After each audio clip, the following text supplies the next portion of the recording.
Hey guys, subscribe for daily content. And if you're shopping for gear, make sure you check out the description for the newest items at some of the very best online retailers. There's also links for some of the items that I personally recommend. Thanks! What's going on YouTube? Metal Complex here, and today I've got another short little unboxing to share with you guys. This box was sent by my buddy Kyle, who has sent stuff to the channel many times over, and it's usually super cool stuff. So thank you very much, Kyle. Can't wait to get in here. I remember what one of the things is, but my memory's terrible, so we're going to find out what the other thing is together. Thanks so much to my generous patrons who are supporting me right now. Seriously, check out my Patreon. I do exclusive content every Friday. There's a link right down there in the description. And please, make sure to follow me on Instagram at metal_complex.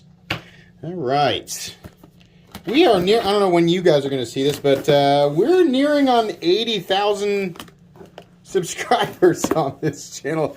Feels like I just celebrated 70. If you're not subscribed, subscribe. I upload every single day, twice a day actually, and we will absolutely celebrate when 80K finally comes around the corner. Is there more? Yeah, this is very well packed. Thank you for the extra packing material.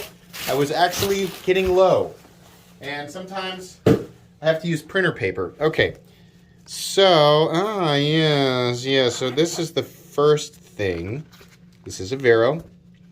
And I almost went for one of these myself. Oh, God. Oh, now come on now. That's cool. So this is Bacon Damascus, which, God dang it, I'm really kicking myself now for not going for one of these. I had, Damascus traditionally, I'm going to pull out something that is Damas steel, but it'll serve as the right example, I think. Usually, the pattern weld is wavy and kind of crazy and all over the place, and that has its own interesting aesthetic. I have never seen, and I'm sure that Bacon Damascus has been around for a while, I have never seen Damascus that has a perfectly straight pattern to it. That is really, really cool. Yeah, and there's a little bit of a polish underneath as well. Now, this is just an unboxing and first impressions. I had seen a picture of it. I did no other research other than that. I don't know if this is like a Chad Nichols pattern or if it is a Damas steel, right? I don't know. When I do the full review, you guys will get all that information. I've got one of these, a Synapse XL. And mine is just a plain boy. I have the Damascus hardware setup. But yeah, this is the same thing. They just did a Bacon Damascus variant of it, which is very, very cool. Probably do some type of overview on that. Not sure if I really need to review it, but I said when I do the full review, I'll probably do a video on it because it's cool. Kind of unnecessary to do a review if I've already talked about the knife. And then the next thing, this is the thing that I couldn't remember what it was. Oh, now I remember.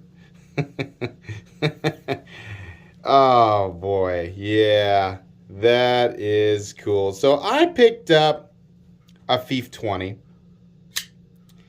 and it was okay. However, mine was an exposed frame lock, which I realized for what this knife was, right, the size of it and everything like that, I didn't prefer it, but they had some bolstered versions, including this Damascus variant, which I realized, that is the one that I would have preferred because it is a titanium liner lock. Oh, gosh, dang it. Kyle,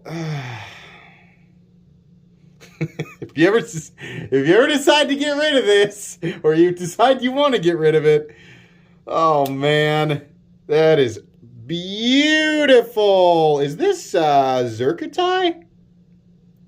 I don't know if it's officially a Chad Nichols Zircuti, but there is a, black Damascus that is not like the official Chad Nichols thing. But in any case, looks as if we have zirconium infused titanium Damascus, which is oh, so good. So good. Very, very beautiful. Then we have some bronzed liners.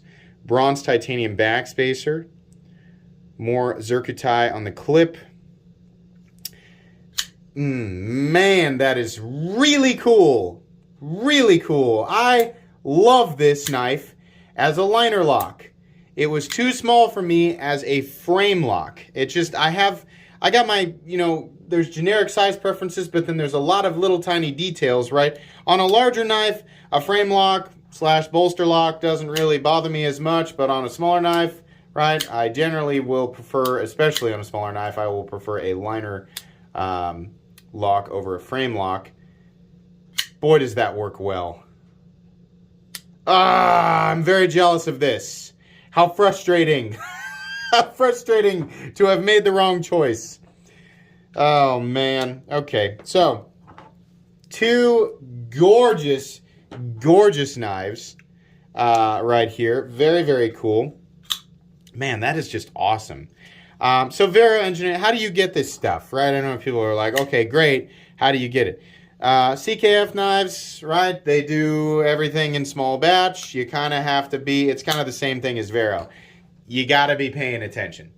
You're not gonna just go to the website and click and buy one. I know, it's like, well, how come they don't make more? I'm sure that they would, if they could calculate the exact demand for things, right?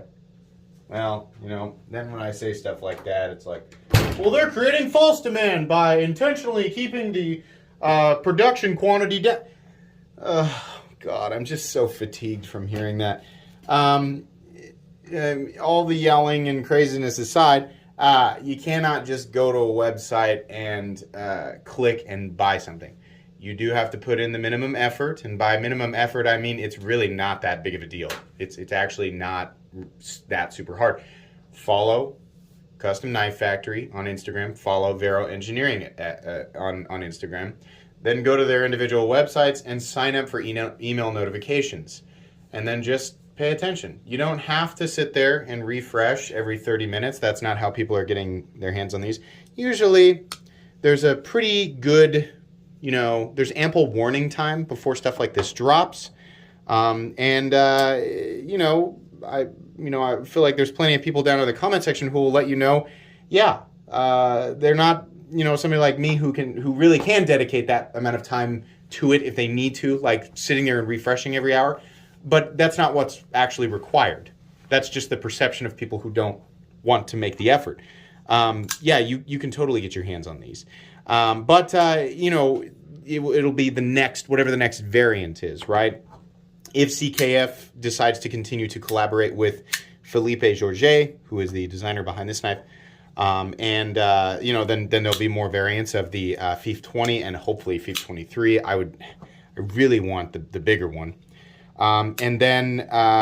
Vero, I'm sure, will continue to do different variants of the Synapse and Synapse XL and Axon and Isotope, right? There's a bunch. So just follow them, pay attention, and you should be able to get your hands on one of many cool variants that will be available in the future. Anyways, this guy will definitely get a full review video. Absolutely. This guy will get more of an overview, maybe a discussion about Vero, stuff like that. But yeah, that's going to be pretty much it today. Make sure that you guys, well, wait, did we get a card? No. What I am looking over, now that I'm looking over the information from each of these cards here. Yeah, it is. Oh, it is actually Zircuti. So, which I believe is a Chad Nichols thing. So, there you go. Anyways, thanks again to Kyle for sending this in. Really appreciate it. Can't wait to talk about these. Hope you guys enjoyed the video.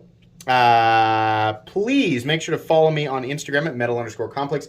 If you did enjoy this video, leave a like. If you'd like to check out my other content, I do, of course, have lots of videos of knives that are either expensive or inexpensive that I do or don't like, so check those out. And if you enjoy all my content, go ahead and click on the Metal Complex logo right there and subscribe because there's definitely more coming. Thanks again for watching, everybody, and have a great day.